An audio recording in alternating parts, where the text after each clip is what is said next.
What's up, YouTube? It's Mike with Off the Deep End Aquatics, back with another video. Today's video is the beginning of a new project. I'm gonna kind of call this, for the sake of the video, phase one of a new project that I'm starting today. So there's a lot of plans that are involved and there's a lot of different steps I have to take to get where I want to be for this. So the beginning of it, in phase one, if you will, is breaking down the 240. So I am going to completely clear out this 240 and empty it in today's video.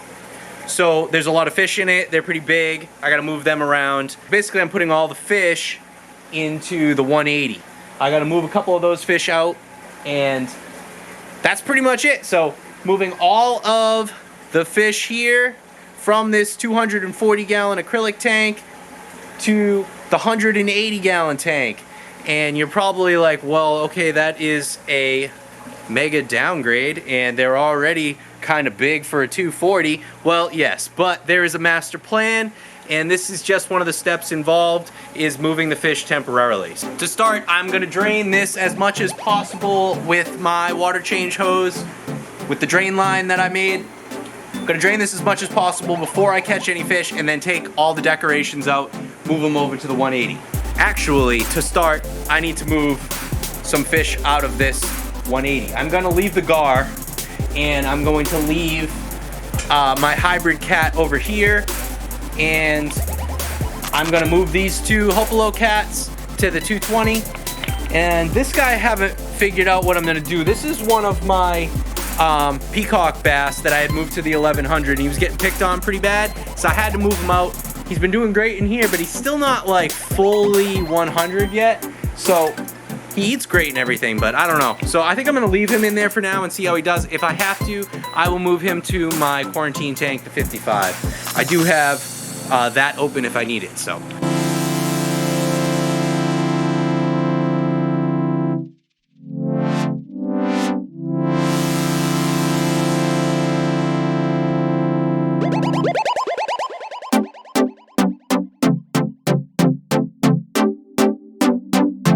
And it is just me and Honey down here tonight. She is with me because I put the cat outside. The cat and her do not do well. And Teddy is at a grooming appointment. So we got some hours where it's just me and her. So I'll let her hang out down here in the fish room with me.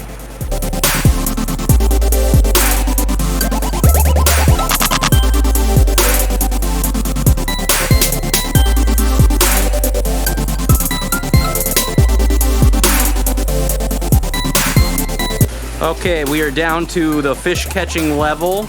I've moved pretty much everything over. I wasn't able to get that piece of wood to fit, even though I thought I'd be able to. That ain't happening, but I'm still gonna leave it in there for now. First thing I'm gonna do is I'm gonna turn the light off in the 180 to make this less stressful for everybody.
Red Devil.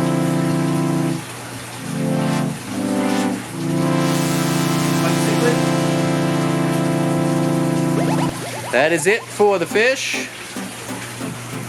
They are in the 180 now. Probably not too excited about it. That's okay, they'll get used to it for a little while.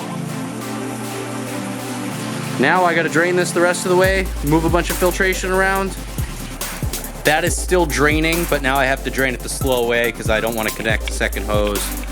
So I have moved the FX5 that was on this, and I just threw it on this 180, keep it cycled.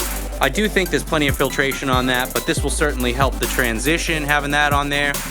Now what I'm gonna do is I'm gonna take all the bio balls out of both towers and I'm gonna distribute them to different tanks.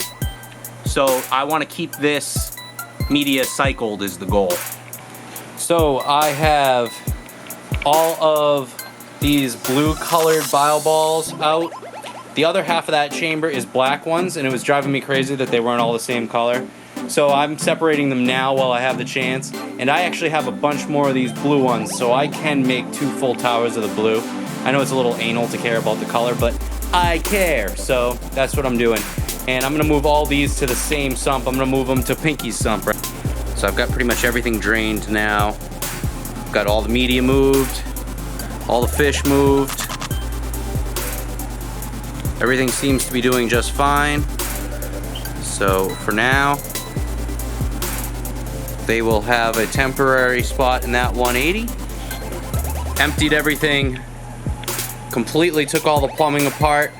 I'm leaving the overflows and the returns that are actually in the tank, but all the underneath plumbing, got it all broken down. I'm gonna redo that anyway. And yeah, the thing's empty. I gotta just empty my shop vac, which is full of water right now, and suck out the rest of the water. So my plan is clean this up really nice, and I have to buff the tank. That will be the next step. But I'm going to move this to get away from the wall, which will be nice because I haven't been behind this in a few years, so I want to clean up behind it too. And yeah, you'll see this come along. I plan on moving this tank upstairs to the first floor, so that's why I'm doing this. And it's gonna free up some space down here. So ultimate goal is to free up space down here, obviously. I do have a few more steps to go. It's gonna be a long process. It's probably gonna take me months. After cleaning this tank up and getting it upstairs, moving everything upstairs, then I will have that 180 will be completely empty. I can move that 180 also, and I will have a nice 16 feet, actually it's like 18 feet to the sump. It's a little bit more than 18 feet to the sump. So I got a lot of wall to work with. So that's gonna help me for kind of the end of this whole deal, for the whole purpose of this whole deal. I still might, I mentioned in a previous video about building a dual stand, putting the 180 on top of the 210. I still might do that, but I'm going back and forth about it on how many tanks I really want to run in the end. So I might do that, or I might take my 125 from upstairs and put that over the 210 instead. I haven't decided yet, but you'll see that come along as well. I hope to have it all cleaned and everything by next week, so I'll have that in the next video. Thank you guys for watching. Don't forget to comment, like, subscribe, follow me on Instagram. I really appreciate it, guys.